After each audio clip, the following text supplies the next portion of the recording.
The Browns have come a long way over the last 36 months and transformed themselves into an actual playoff team with Super Bowl aspirations.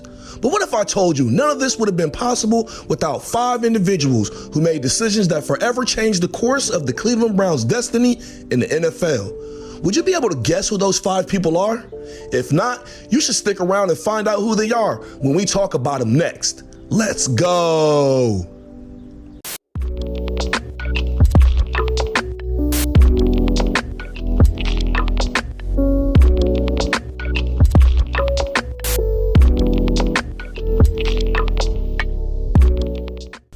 What's up, everybody? Welcome back to the Sports Sanctuary, where we talk about all things sports all the time. As you can tell from the title on today's video, today we're going to talk about 5 people who saved the Cleveland Browns and made it possible for them to have all the success that they've enjoyed over the last 3 years. But before we get into all that, if you haven't done so already, please do me a favor, subscribe to the channel, turn on your notifications so you can get alerted every time I upload some new content to the channel. And if you could, please give the video a thumbs up because it really helps out the channel with the YouTube algorithms. Other than that, all that being said, let's just go ahead and jump into today's topic, because I'm sure after a teaser like the one that I just made you guys sit through, you guys are probably really annoyed by now and want to know exactly what 5 people that I could be possibly claiming saved the Cleveland Browns. And to me, it's simple. But let me say off rip, just most, if not all of this, what I'm about to say is speculation, opinion, and assumption on my part. Even though the events I'm going to discuss happened on record, most of what this video is going to contain is just my own personal opinion. And I'm in no way saying that that opinion is the reality of the actual situation. Having said that, in order to understand how the Browns got to where they are here in 2021, we have to look back at how far they've come over the last several years. That means right from Jump Street, it needs to be understood that ever since the Browns returned in 1999, they've been so bad that they've been through 10 general managers, 12 head coaches, 3 principal owners, and 30 different quarterbacks, with Baker Mayfield being the 30th.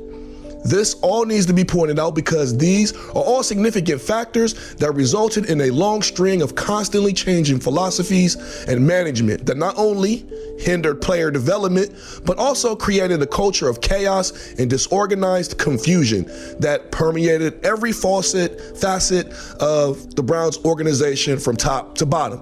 And this was reflected in every decision that came with that the franchise has made over the years. Eventually, it led to these 5 individuals playing their part to put the Cleveland Browns on a path to greatness. So, jumping right into the list and starting with number 5, I have Zane Gonzalez, who was drafted in the 7th round of the 2017 NFL Draft and had many struggles with the Browns, which I believe led to eventual success that the Browns enjoyed down the road. And I know you're all probably thinking, how does a former 7th round pick who's not even in the NFL anymore get credit for helping the Browns become successful? How did he help save them? Let me explain. In week 1 of the 2018 season, Gonzalez had a potential game-winning field goal that was blocked by the Pittsburgh Steelers. This is a game that ended up going into overtime and ended in a tie instead because Tyrod Taylor sucks. This was a tie that was the Browns' first tie since 1989, and because it technically wasn't a loss, it brought the 17-game losing streak that the Browns were on to a stop. The very next week, Gonzalez missed 2 extra points and 2 field goals against the New Orleans Saints. And because of these misses, the game ended in a loss that the Browns easily should have had as a win. Right after that game, on the following Monday, Gonzalez was cut and off the team. So, why does Zane deserve credit for saving Cleveland?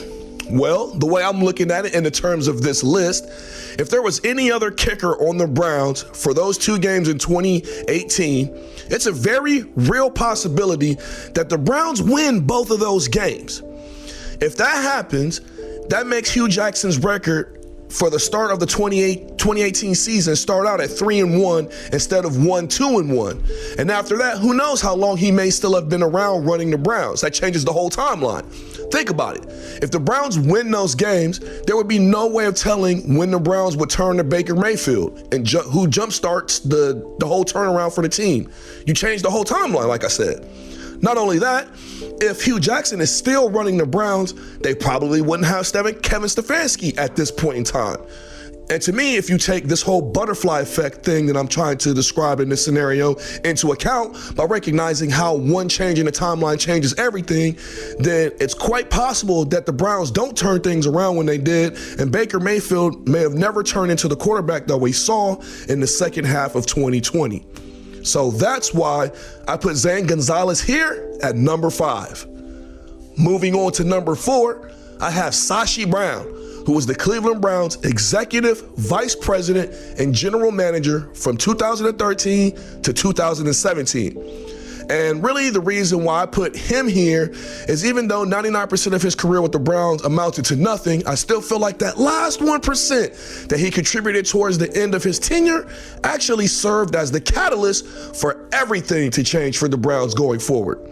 One of those decisions involved acquiring Brock Osweiler in a trade from the Houston Texans that came with a second-round pick because we basically absorbed his big contract at the time for the Houston Texans.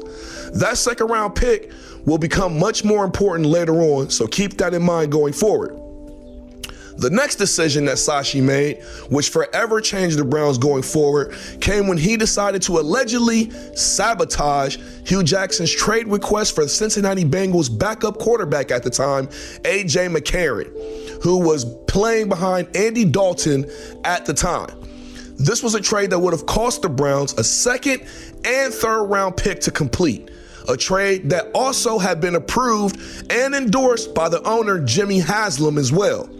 But it was a trade that Sashi ultimately didn't want to make, allegedly. So he botched the trade, put in the trade paperwork late, which made Jimmy Haslam go nuclear and fire him soon afterwards. But if you think about it, by refusing to make this trade, the Browns kept their second-round pick that eventually went on to become Nick Chubb in the 2018 NFL Draft. Not only that, if Sashi had made that trade like he was supposed to, there's a good chance he wouldn't have got fired when he got fired. So who's to say, again, changing that part of the timeline, the Browns don't win a few games when they trade for McCarron, hypothetically saying, which allows him to keep his job, which allows Hue to keep his job. And that means John Dorsey never comes along and gets hired as the next general manager for the Browns, because maybe he stays on too long and John Dorsey goes on to work somewhere else. And if John Dorsey doesn't come to the Browns, then I'm not sure you see any of the success that the Browns are seeing right now, which we'll talk about more here in a second later when we move on in this list. But let's say Sashi makes the trade and the Browns still go 0-16 and he still gets fired and John Dorsey still gets hired. At the very least, the Browns lose that second round pick that I was talking about earlier that became Nick Chubb. And that single roster change alone would have significant impact on the success of the Browns going forward at that point, let alone if Dorsey never got hired. So because of all of those reasons, I put Sashi here at number 4. At number 3, I have John Dorsey as one of the 5 people responsible for saving the Cleveland Browns, of course.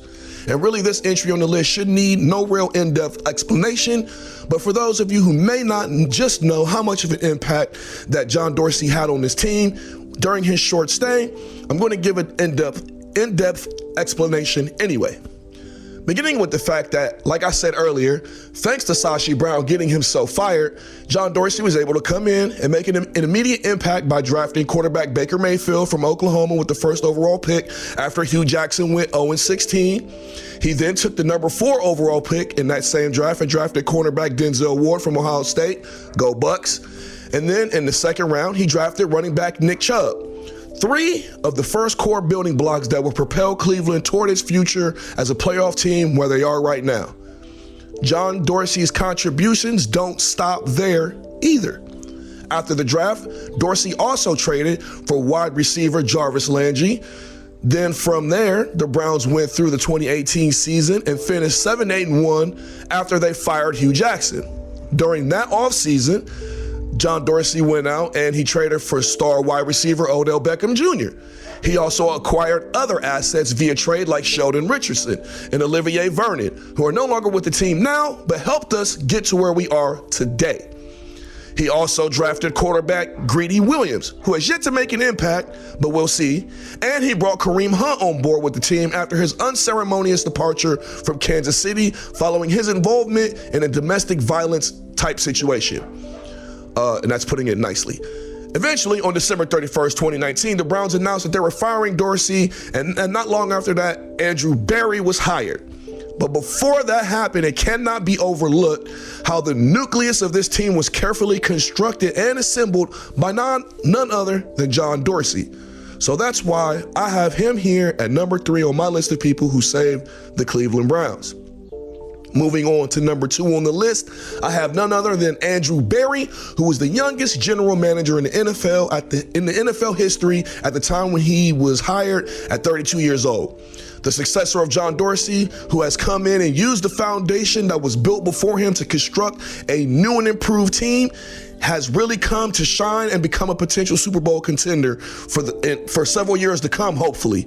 To me, even though I haven't agreed with all of the decisions made by the new front office, I think the way Andrew Berry and Paul DePodesta have used analytical data to assess and address the needs of the team have worked out wonderfully in the long run.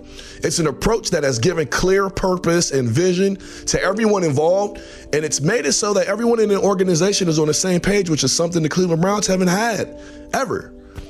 Not only do I give Berry credit for making careful additions to the team, like free agent tight end Austin Hooper or free agent left tackle Jack Conklin, who helped give Cleveland the number 1 offensive line in 2020, but I also give him credit for making the necessary player subtractions by cutting high priced pieces of dead weight off the team, like Olivier Vernon, Ogunjobi, and even Sheldon Richardson, whom were all decent players, but not really providing the value for which they were being paid and holding the defense back.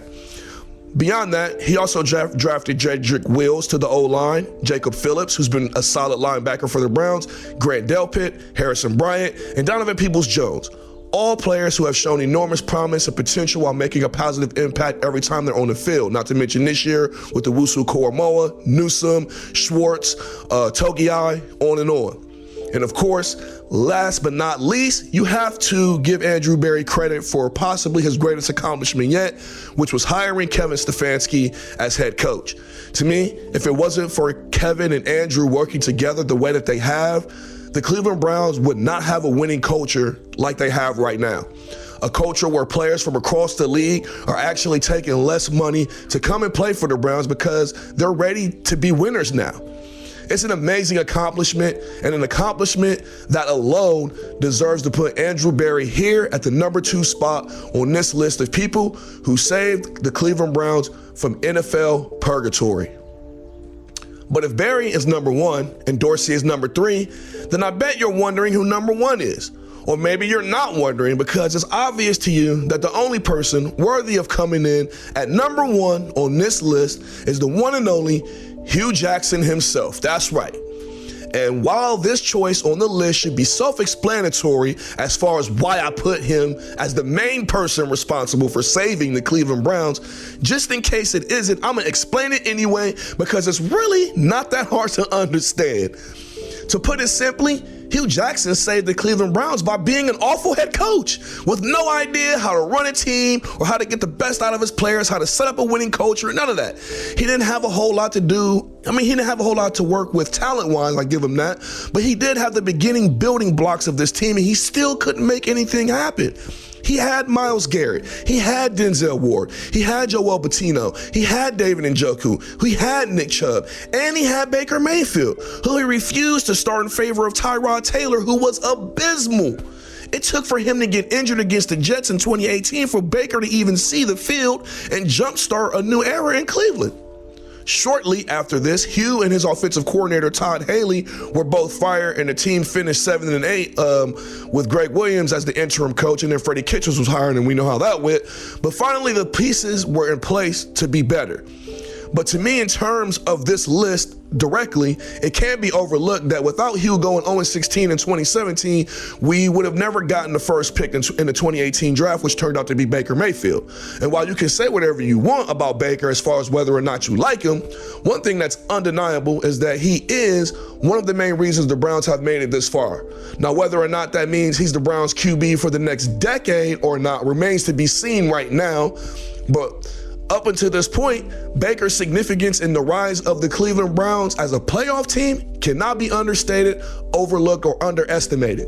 So thanks to Hue Jackson and his awful coaching, the Browns were able to get crucial pieces they needed to build their team, which also led to him being fired so that eventually Kevin Stefanski could come in and take over. And because of all that, I just feel like putting Hue here at number 1 on this list of people who saved the Cleveland Browns was a no-brainer. But what do you guys think? Does this list make sense to you, or do I sound crazy? Let me know down in the comment section below, and let's talk Browns football, baby. As always, if you enjoyed this video, please subscribe, turn on your notifications, share the video with your friends, and also I'm starting a fantasy football league. If you guys would like to join it, I'm gonna leave the link down in the description down below. Feel free to come join. If the slots fill up too fast, we will set up another league and we'll just keep going till they don't fill up anymore. Just kind of like a little way to get to know you guys and have some fun outside of YouTube, you know? So if you're interested in playing fantasy football, check that out. Other than that, I'm gonna go ahead and get out of here. You guys take care of yourselves, stay out of trouble, stay blessed, and I'll see you guys next time. Thanks for watching. Appreciate your support. Peace.